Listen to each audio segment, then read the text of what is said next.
असणारच आहे। दरम्यान एक मोठी बातमी आपल्यापर्यंत पोहोचते। इस्रायलनं इराणवर एक मोठा हल्ला केलाय। इराणची राजधानी तेहरानवर मोठा हल्ला।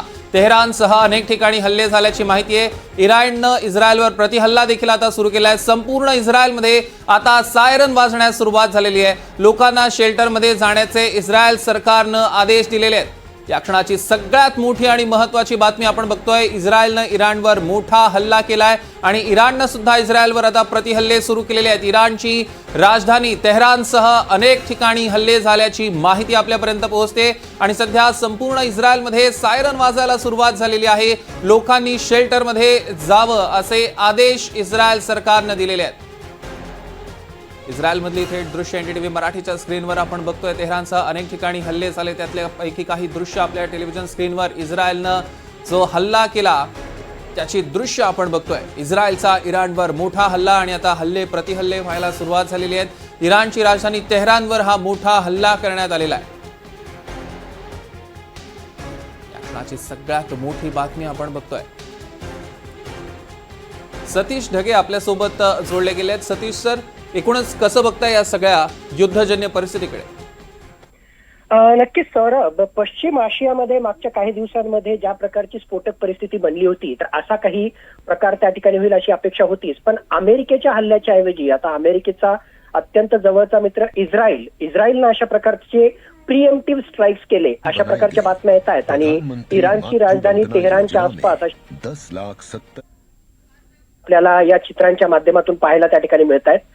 इस्रायलचे डिफेन्स मिनिस्टर यांनी सुद्धा अधिकृतरित्या सांगितलेलं आहे की आम्ही अशा प्रकारचे प्रिएम्प्टिव्ह स्ट्राईक्स करतोय आणि इस्रायलमधल्या लोकांनी सुद्धा स्वतःच्या सुरक्षिततेसाठी सेफ शेल्टरमध्ये त्या ठिकाणी राहावं। म्हणजेच यावरून त्या ठिकाणी दिसतंय की इस्रायल ही आक्रमक त्या ठिकाणी भूमिका घेतोय। आणि याच्या सोबतीला आणखीन एक बातमी आपल्याला लक्षात घ्यायला हवी की ज्या प्रकारे इस्रायलनं इराणमध्ये हे हल्ले केलेले आहेत, त्याचबरोबर इराण समर्थित हिजबुल्ला सदर्न लेबननमध्ये, लेबननच्या दक्षिणी भागामध्ये काही महत्वाच्या अशा इन्फ्रास्ट्रक्चरवर, हिजबुल्लाच्या इन्फ्रास्ट्रक्चरवर सुद्धा इस्रायलनं हल्ले केलेले आहेत। म्हणजे इस्रायल जो आहे सरळ सरळ इराण विरुद्ध आक्रमक भूमिका घेतोय। आता इराणनं जर याला रिस्पॉन्ड केलं तर एक प्रकारे पुन्हा अमेरिकेला आयतं कोलीत मिळेल आणि इस्रायल आणि अमेरिका हे एकत्रितपणे इराण विरुद्ध दबाव निर्माण करण्याचा प्रयत्न करतील। दुसरी महत्वाची गोष्ट, कालच युनायटेड स्टेट्स ऑफ अमेरिकाचे राष्ट्राध्यक्ष यांनी सुद्धा म्हटलं की जी शुक्रवारी म्हणजे 2 दिवसांपूर्वी जी जिनिवामध्ये अमेरिका आणि इराण यांच्यामध्ये जी न्यूक्लिअर डीलशी संबंधित चर्चा झाली होती, तर त्या चर्चेशी संबंधित मी समाधानी नाही। म्हणजे इराणवर दबाव टाकण्याचा प्रयत्न अमेरिकेकडून तर होतोयच आणि अशा प्रकारे जर मिलिटरी ऍक्टिव्हिटी इस्रायलकडून केली जाते तर माझ्या मते या स्फोटक परिस्थितीचं युद्धामध्ये परिवर्तन होते की काय, अशा प्रकारची चिन्ह आज घडीला तरी आपल्याला वाटत आहेत। निश्चितच, आणि अशा पद्धतीची परिस्थिती आधीच बनली होती का? कारण गेले काही तासातली जर आपण घटना जर बघितल्या तर अमेरिकेच्या दूतावासांच्या म्हणजे त्यांच्या कर्मचाऱ्यांनी सुद्धा तिथून निघायला आधीच सुरुवात केलेली होती। तशा पद्धतीचे मेल सुद्धा अमेरिकेनं केलेले होते असं कळतंय। खरंय, कारण जसं मी सांगितलं की डोनाल्ड ट्रम्प यांचं विधान की इराणसोबतची जी चर्चा आहे त्याच्याशी संबंधित मी सॅटिस्फाईड नाहीये, समाधानी नाहीये आणि इराणवर दबाव निर्माण करणं। दुसरं, अधिकृतरित्या तिथला जो नॉन इसेन्शियल स्टाफ आहे, त्यांच्या वकिलातीमधला, त्यांच्या डिप्लोमॅट्स जे नॉन इसेन्शियल स्टाफ तिथला आहे, तर तो सुद्धा जो आहे लवकरात लवकर त्यांनी इराण खाली करावं अशा प्रकारची निर्देश त्या ठिकाणी देणं आणि त्याच्यानंतर अमेरिकेचा मित्र इस्रायल यांना अशा प्रकारचा हल्ला करणं। आणि आपल्याला माहिती आहे की ऑलरेडी आता USS जेराल्ड R. फोर्ड ही जगातली सर्वात मोठी एअरक्राफ्ट कॅरियर जी आहे ती अमेरिकेची ऑलरेडी इराणच्या जवळ त्या ठिकाणी पोहोचलेली आहे। सोबतीलाच USS अब्राहम लिंकन सारखी दुसरी एअरक्राफ्ट कॅरियर त्या ठिकाणी आहे। प्रचंड प्रमाणामध्ये वॉरशिप्स त्या ठिकाणी आहे। म्हणजे अमेरिकेनं ऑलरेडी सगळा बंदोबस्त त्या ठिकाणी करून ठेवलेला आहे आणि या दबाव तंत्राच्या माध्यमातून इराणनं आमचं म्हणणं ऐकावं हाच अमेरिकाचा त्या ठिकाणी प्रयत्न असणार आहे। एक छोटीशी ठिणगी युद्धामध्ये परिवर्तित होऊ शकते। इराण यामध्ये जिंकणार नाही हे 100% खरं आहे, पण याला किती तीव्र स्वरूप येणाऱ्या काळामध्ये प्राप्त होतं हे आता येणाऱ्या काळामध्ये आपल्याला पाहावंच लागणार आहे। पण सुरुवात झालेली आहे असं जर आपण म्हटलं, आक्रमकता ज्या प्रकारे इस्रायलनं दाखवलेली आहे आणि त्याच्या माध्यमातून हिंसाचाराची सुरुवात झालेली आहे असं जर आपण म्हटलं तर ते चुकीचं ठरणार नाही। निश्चितच, आणि अगदी आपण बघितलं तर 2च दिवसांपूर्वी पंतप्रधान नरेंद्र मोदींचा सुद्धा इस्रायल दौरा झालेला होता। त्यानंतर आता अशा पद्धतीच्या तिकडे घटना सुरू झालेल्या आहेत। एकूणच भारताची ह्याच्यात काय भूमिका असली पाहिजे, भारताचं काय धोरण असलं पाहिजे?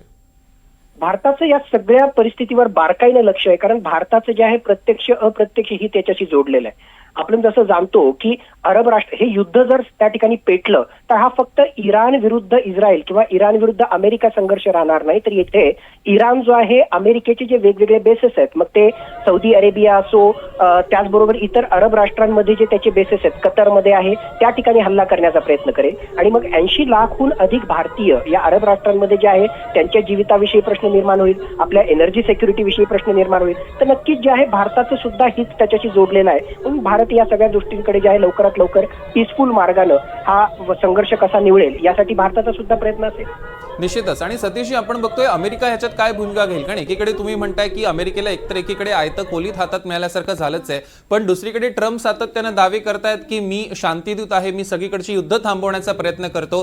हे एका दृष्टीनं अमेरिकेच्या हातातलं आयतं खोलीत आहे की अमेरिका ह्यात सुद्धा शांततेचा मार्ग अवलंबेल?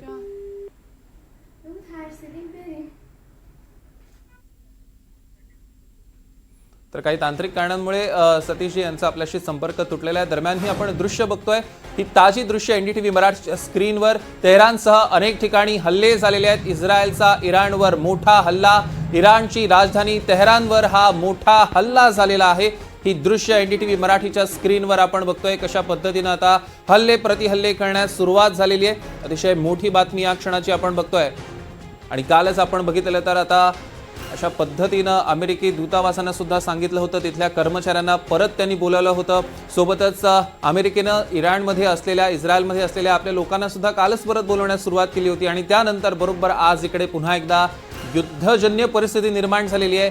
इराणनं इस्रायलवर प्रतिहल्ला देखील आता सुरू केलेला आहे. या क्षणाची एक मोठी अपडेट आपण बघतोय. संपूर्ण इस्रायलमध्ये सायरन वाजायला आता सुरुवात झालेली आहे आणि लोकांनी शेल्टरमध्ये राहावं असे आदेश सुद्धा देण्यात आले.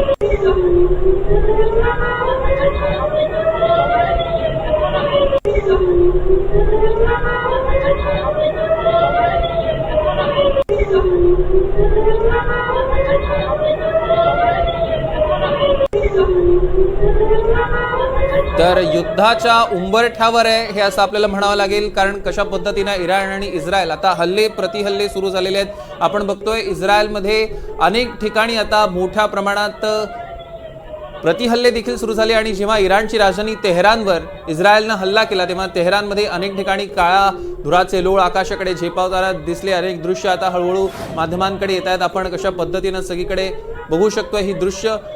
आणि आता संपूर्ण तेहरानमध्ये सायरन वाजायला देखील सुरुवात झालेली आहे.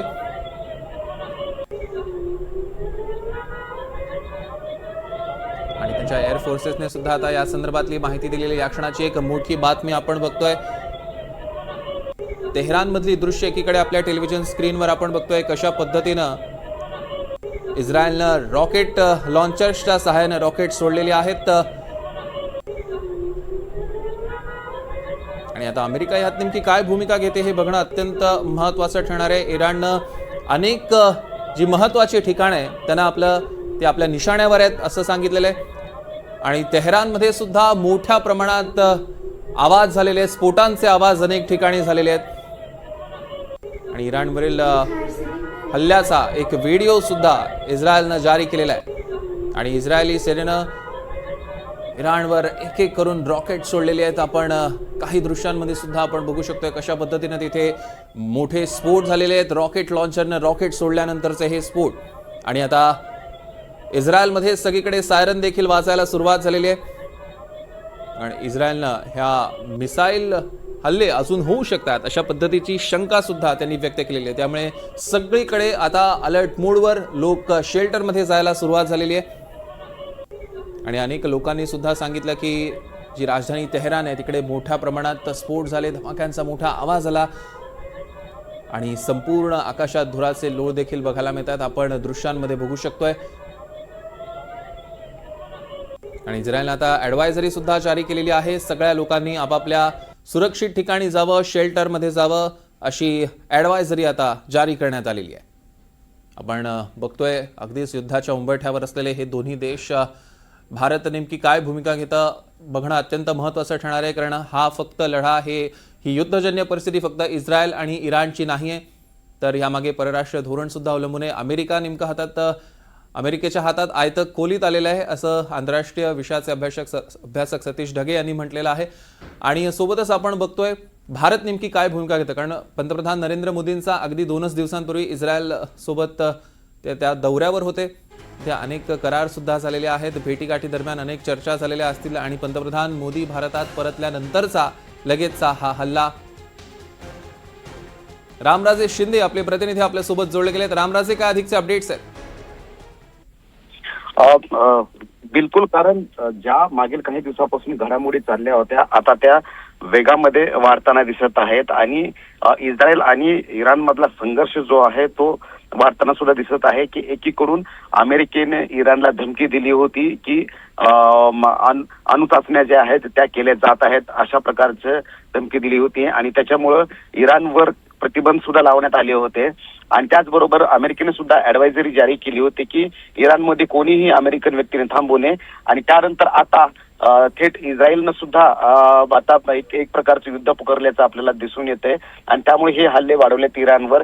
कारण मागील काही दिवसापासून इराणचा सुद्धा याच्यामध्ये इस्रायलवर हल्ला करण्यामध्ये, हमासला मदत करण्यामध्ये हात असल्याचं समोर आलं होतं आणि त्यामुळेच कुठेतरी इस्रायल आणि इराण मधला संघर्ष वाढत चालला होता. त्यामध्ये अमेरिकेने सुद्धा उडी घेतली. त्यामुळे आता एकंदरीतच इराणच्या संदर्भामध्ये इस्रायल आणि अमेरिकेची दोघांची ही रणनीती एकच दिसून येते.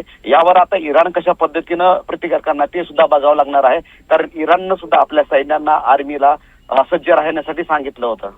निश्चितच रामराजे, आणि याच्यात नेमकी भारताची भूमिका काय असू शकते, कारण आपण बघितलं काहीच दिवसांपूर्वी पंतप्रधान नरेंद्र मोदींचा सुद्धा दौरा झालेला आणि मोदी परतल्यानंतर लगेच ही तिकडे परिस्थिती निर्माण झाली आहे.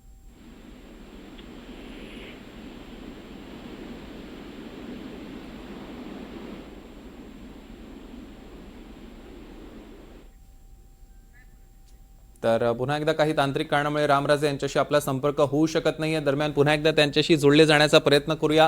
ही दृश्य पुरेशी बोलकी आहेत. हे दोन्ही देश कशा पद्धतीनं युद्धाच्या उंबरठ्यावर उभे आहेत हे सांगण्यासाठी ही दृश्य आपल्या जी स्क्रीनवर दिसत आहेत ती पुरेशी बोलकी आहेत. एकीकडे आपण बघतोय कशा पद्धतीनं काळे धुराचे लोट आकाशाकडे झेपावताना दिसत आहेत. मोठा स्फोट झाल्यानंतर हे काळे धुराचे लोट आकाशाकडे झेपावत आहेत. दुसरीकडे आपण बघतोय कशा पद्धतीनं हल्ले प्रतिहल्ले आता सुरू झालेले आहेत. मोठा हल्ला केलेला आहे इस्रायलनं इराणवर आणि तेहरानमध्ये अनेक ठिकाणी मोठ्या स्फोटाचे सुद्धा आवाज आलेले आहेत. आणि फक्त तेहरानच नाही तर इराणमधल्या अजूनही काही शहरांमध्ये अशाच पद्धतीचे मोठे स्फोटाचे आवाज ऐकू आलेले आहेत. इस्रायलचे जे सुरक्षा मंत्री आहेत त्यांनी इस्रायलच्या संपूर्ण देशभरामध्ये राष्ट्रीय आपत्काल घोषित केलेला आहे. पुन्हा एकदा आपण जोडले जाणार आहोत. रामराजे शिंदे आपल्यासोबत जोडले गेलेत. रामराजे, आपण मगाशी चर्चा करत होतो आणि त्यात एक लक्षात आलं की अगदी काही दिवसांपूर्वीच पंतप्रधान नरेंद्र मोदींचा दौरा झालेला होता आणि त्यानंतर लगेचच अशी परिस्थिती निर्माण झालेली. बिलकुल, आता नुकताच इस्रायलचा दौरा झाला होता. पंतप्रधान नरेंद्र मोदी यांनी हा दौरा केला होता आणि या दौऱ्यामध्ये इस्रायलचे पंतप्रधान नेतन्याहू आणि मोदी यांचे संबंध यांचे संपूर्ण जगानं पाहिलेलं आहे. एक प्रकारे दहशतवादाच्या युद्धामध्ये दोन्ही देश एकत्र आहेत हे स्पष्टपणे संकेत हा दिला गेला होता. तर पुन्हा एकदा काही तांत्रिक कारणांमुळे रामराजे यांच्याशी संपर्क होऊ शकत नाहीये. पुन्हा एकदा आपण जोडले जाऊ. दरम्यान आपण बघतोय कशा पद्धतीनं संपूर्ण शहरामध्ये सायरन वाजतोय. आंतरराष्ट्रीय घडामोडींचे अभ्यासक विजय खरे आपल्यासोबत जोडले गेलेत. विजय सर, आपण बघतोय इराण आणि इस्रायल ह्या दोघांमध्ये आता हल्ले प्रतिहल्ले सुरू झालेले आहेत. युद्धाच्या उंबरठ्यावर आहे हे दोन्ही देश. आपली काय प्रतिक्रिया आहे, कसं बघताय या सगळ्या परिस्थितीकडे? या हल्ल्याची पार्श्वभूमी बघता अमेरिकेने इराणला दिलेली जी 48 तासांची मुदत होती ती आता संपण्याच्या मार्गावर आहे आणि त्याचाच एक भाग म्हणून डायरेक्ट अमेरिकेने हल्ला करता त्या ठिकाणी इस्रायलद्वारे इराणला शह देण्याचं काम करण्याचा प्रयत्न झालेला आहे. यावर इराण कशा पद्धतीने काउंटर करतो आणि त्यानंतर आंतरराष्ट्रीय पटलावर काय काय घडामोडी होतात याचं मायन्युटली ऑब्झर्व्ह करून मग त्या पद्धतीने स्ट्रॅटेजिक प्लॅनिंग करण्याचा प्रयत्न अमेरिकेकडून केला जाईल. आणि त्याचबरोबर इस्रायलला काउंटर करण्यासाठी इराण आपली संपूर्ण शक्ती वापरते की एक काउंटर बॅलन्स करण्यासाठी त्याला कशा पद्धतीने त्याला हल्ला परतावते यावर आता चर्चा, यावर अधिकृत अजून त्यांची काही कुठलीही हे आलेली नाही. तरी परंतु खऱ्या अर्थाने आता वेस्ट एशियामध्ये आणि या इराण आणि इस्रायल या संघर्षामुळे संपूर्ण सामरिक आणि भूराजकीय परिस्थितीमध्ये बदल होणार आहे आणि त्याचा एक मोठा इम्पॅक्ट भारताच्या भूराजकीय आणि इतर याच्यावरही होण्याची शक्यता आहे. कारण इराण आणि भारत आपले एक पारंपरिक मित्र असलेल्या कारणाने इराणच्या विरोधात कुठलीही भारत सरकार भूमिका घेणार नाही. परंतु भारत इस्रायल यांच्याशीही आपले संबंध प्रस्थापित असल्या कारणाने त्या ठिकाणी आता भारताची जी भूमिका आहे याकडे दोन्ही देशांचं लक्ष लागून असणार आहे. निश्चितच विजय सर, 2-3 प्रश्न या अनुषंगाने विचारायचे. त्यातल्या सगळ्यात पहिला जो मुद्दा आपणही उपस्थित केला की इराण कशा पद्धतीनं याच्यावर हा प्रतिहल्ला करतोय, ते या दोन्ही देशांची ताकद किती आहे? समजा हे असंच जर पुढे सुरू राहिलं तर याचा नेमका अंत कुठे आहे? या दोन्ही देशांची ताकद किती आहे, विशेषतः इराणची?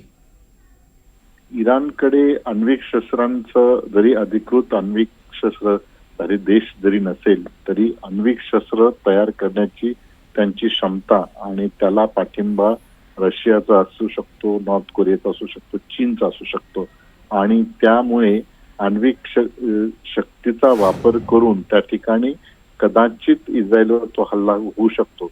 आपल्याला ज्ञात असेल की पूर्णपणे वेस्ट एशियामध्ये अमेरिकेची जे लष्करी जेवढी बेसेस आहेत, म्हणजे UAE मध्ये असेल, कतारमध्ये असेल, सौदीमध्ये असेल, ओमानमध्ये असेल, या ठिकाणी इराण त्या ठिकाणी हल्ले करू शकतो.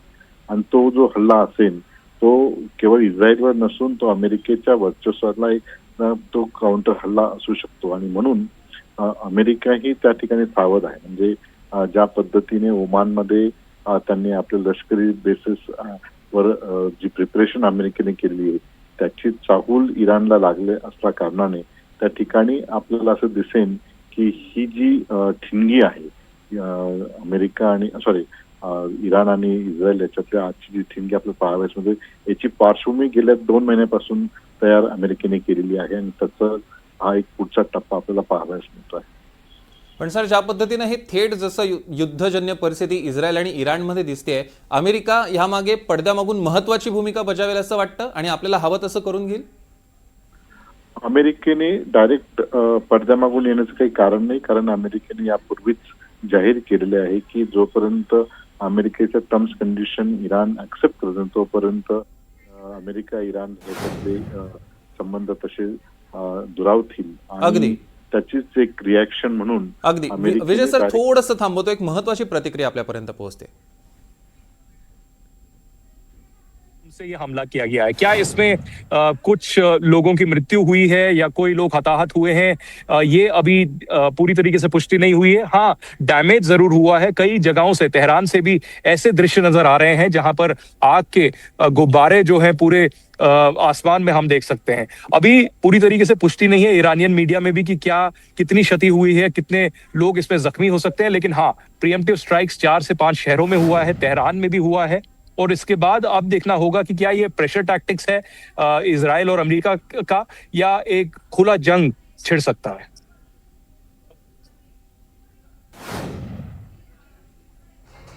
दरम्यान आपण बघितलं कशा पद्धतीनं आता प्रतिक्रिया सुद्धा यायला सुरुवात झालेली आहे की त्याच्या शहरांमधली काही दृश्य आपण बघतोय, कशा पद्धतीनं आकाशात धुराचे लोळ दिसतात आणि संपूर्ण इस्रायलमध्ये आता सायरन वाजण्यास सुरुवात झालेली आहे. इराण कशा पद्धतीनं आता यावर प्रतिहल्ला करतो ये बघना महत्वाचं ठरेल. से 2 साल में जब इजराइल और गाजा के बीच में जंग चल रही थी हमास के खिलाफ, तब कहां हिजबुल्लाह के ठिकानों पे और हमास के ठिकानों पे उन्होंने हमला किया. कई ऐसे हमास और हिजबुल्लाह के जो है लीडरान थे जिनको तेहरान में भी मारा गया, जिनको अलग अलग जगहों पे लेबनान में भी मारा गया. तो इजराइल के जो मोसाद है और इजराइल की जो IDF है और शिन बेत है, उनको तो पूरी तरीके से पता है लोगों की लोकेशन. वो कई सालों से इन सब लीडर्स को जो है मॉनिटर करते आए हैं। और अभी भी मुझे लगता है एक लो स्केल प्रीएम्प्टिव स्ट्राइक हुआ है। ऐसी मंशा से नहीं हुआ कि बहुत बड़ी जंग शुरू हो जाएगी, लेकिन एक मैसेज जरूर तेहरान को और ईरान के जो आयतुल्ला खमेनी है उनको देने की कोशिश की गई है कि आप मेज पे आके बातचीत करके इसका समाधान निकालें, और अगर आप समाधान नहीं निकालेंगे तो हम तैयार हैं। तर आपण बघतोय एका पद्धतीनं हा इशाराच देण्यात आलेला आहे इराणसाठी। इस्रायलनं दिलेला हा इशारा, येऊन चर्चा करा, नाहीतर आम्ही संपूर्णपणे तयार आहोत, आम्ही शस्त्रसज्ज आहोत, अशा पद्धतीचा इशाराच आता इस्रायलनं दिल्याचं बघायला मिळतंय। इस्रायलनं इराणवर मोठा हल्ला केल्यानंतर आपण बघतोय अनेक घडामोडी आता सुरू झालेल्या आहेत। ही काही एक्सक्लुसिव्ह दृश्य आपल्यापर्यंत पोहोचतात। इस्राइल को प्रीएम्प्टिव स्ट्राइक करने की क्या जरूरत पड़ी, ये एक बहुत बड़ा सवाल जो है इजराइल को भी और अमेरिका के राष्ट्रपति डोनाल्ड ट्रंप को भी पूछा जाएगा कि जब आप कह रहे हैं कि आप डील चाहते हैं और आप चाहते हैं कि बातचीत चलती रहे। जेनीवा में भी एक राउंड ऑफ डायलॉग हुआ, ओमान के जो विदेश मंत्री हैं उन्होंने मध्यस्थता की उसमें, लेकिन उसके बाद भी जो है कोई समाधान नहीं निकला। ट्रंप कुछ ही घंटे पहले सामने आए और उन्होंने कहा कि मैं हमला तो नहीं करना चाहता, लेकिन हो सकता है ईरान मुझे मजबूर करे, क्योंकि मैं चाहता हूं कि बातचीत हो और अग्रीमेंट हो, लेकिन मजबूरन हो सकता है कि मुझे हमला करना पड़ेगा। तो अब देखना ये होगा कि क्या ये एक छोटा हमला है एक मैसेज के तौर पे।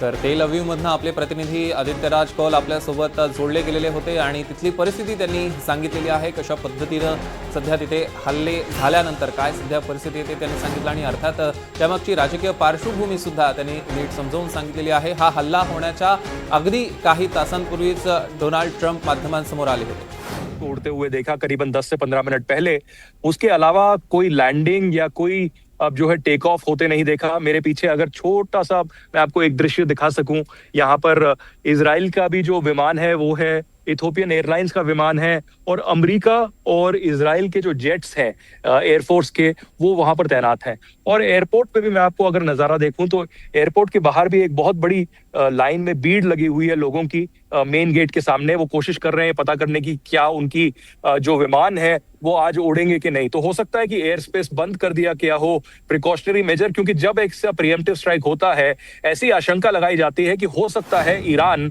अपने रॉकेट्स और मिसाइल्स दागे, और वो अगले कुछ ही मिनट या कुछ घंटों में हो सकता है। तो इसलिए प्रिकॉशनरी मेजर है। आज शबात है, शबात का मतलब कि ज्यादातर जो जूश पॉपुलेशन है और यहाँ के लोग हैं वो अपने घरों में हैं, बाहर काम नहीं कर रहा, कारोबार बंद है और मार्केट्स भी बंद है, तो ज्यादातर लोग अंदर ही हैं। तो इतना ज्यादा तो क्षति की कोशिश नहीं होगी, लेकिन अब स्टेट ऑफ अलर्टनेस है, इमरजेंसी अभी यहाँ पर डिक्लेयर कर दी गई।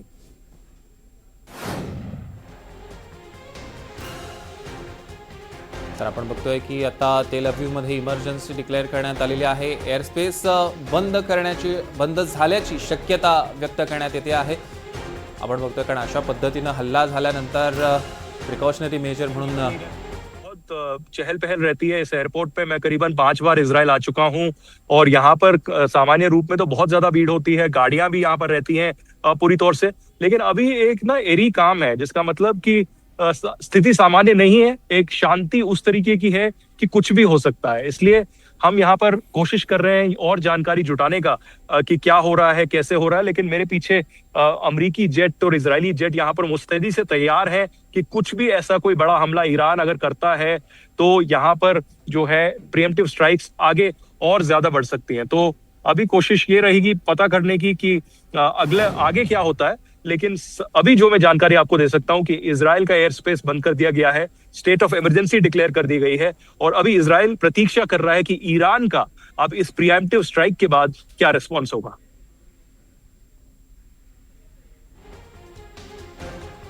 तर आता इस्रायल इराणच्या उत्तराची प्रतीक्षा करतंय, वाट बघतंय, आणि जर इराणनं तशा पद्धतीचा काही हल्ला केला तर आपण आपल्याच प्रतिनिधींनी जे दृश्यांमध्ये दाखवलं, एअरस्पेस तर बंद करण्यात आलेली आहे, मात्र जेट्स सज्ज आहेत, अमेरिकेची जेट्स सज्ज आहेत, इस्रायलची जेट्स सज्ज आहेत। कुठल्याही पद्धतीचा जर प्रतिहल्ला इराणकडनं करण्यात आला तर जशास तसं उत्तर देण्याची क्षमता इस्रायल आणि अमेरिकेच्या जेट्समध्ये आणि ते सज्ज असल्याचं आपण नुकतंच NDTV मराठीच्या एक्सक्लुझिव्ह दृश्यांमध्ये सुद्धा बघितलं।